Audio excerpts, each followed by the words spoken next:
एक विशाल वन में रहता था शेरों का राजा बलराम। बलराम उसका दबदबा पूरे जंगल में था।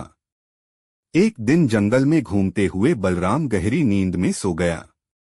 उसी दौरान एक छोटा सा चूहा चंचल चंचल इधर उधर दौड़ रहा था।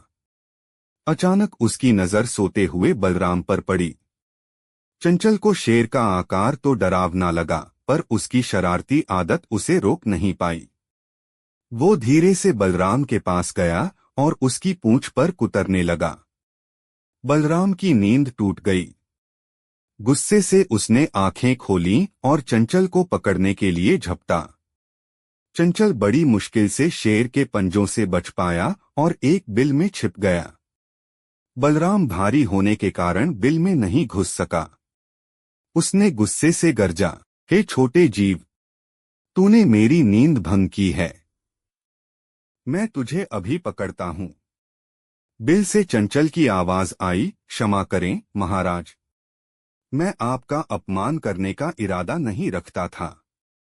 मैं तो बस खेल रहा था। बलराम को गुस्सा तो बहुत आया, लेकिन चंचल की छोटी सी आकृति और मासूम आवाज सुनकर उसे थोड़ी दया आ गई। उसी समय जंगल की एक चालाक बिल्ली चपल चपल वहां से गुजरी।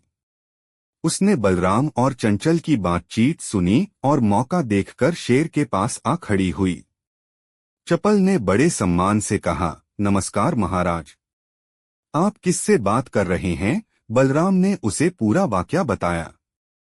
चपल ने बड़ी चतुराई से कहा, महाराज, आप इतने बड़े हैं, आप इस छोटे से जीव को कैसे पकड़ पाएंगे? उसे छोड़ दीजिए, मैं आपकी सेवा में हमेशा तैयार हूं। चंचल की बात सुनकर बलराम को थोड़ा अजीब लगा, पर चपल की बातों में फंस गया। उसने चपल से कहा, ठीक है, पर तू मेरी रक्षा करना। चपल ने हामी भर ली और बलराम वहां से चला गया। अब चपल ने चंचल के बिल के पास जाकर उसे डराया और उसे पकड़कर खाने की धमकी दी। चंचल बहुत डर गया।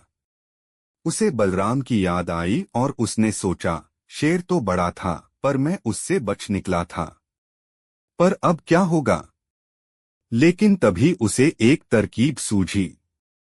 उसने चपल से कहा, हे बिल्ली रानी, आप मुझे छोड़ दें। अगर आप मुझे छोड़ देंगी तो शेर आप पर हमला कर देगा। चपल यह सुनकर चौंक गई। चपल बोली, लेकिन शेर तो चला गया है। चंचल ने जवाब दिया, हाँ, पर वो बहुत दूर नहीं गया है। वो जंगल के उस कोने में छिपा हुआ है और हमारी बात सुन रहा है। अगर आप मुझे खाएंगी तो वो आपको पकड़ लेगा। चपल को लगा कि चंचल सच कह रहा है। वो शेर से डरती थी, इसलिए उसने चंचल को छोड़ दिया और भाग गई। चंचल अपने बिल में सुरक्षित हो गया। कुछ देर बाद बलराम वापस लौटा। उसने चंचल को बिल के बाहर देखा तो हैरान हो गया। चंचल ने उसे सारी कहानी बताई। बलराम को चपल की चालबाजी समझ आ गई और चंचल की चतुराई पर उसे गर्व हुआ। शिक्षा शिक्षक। इस कहानी से हमें दो सीख मिलती हैं।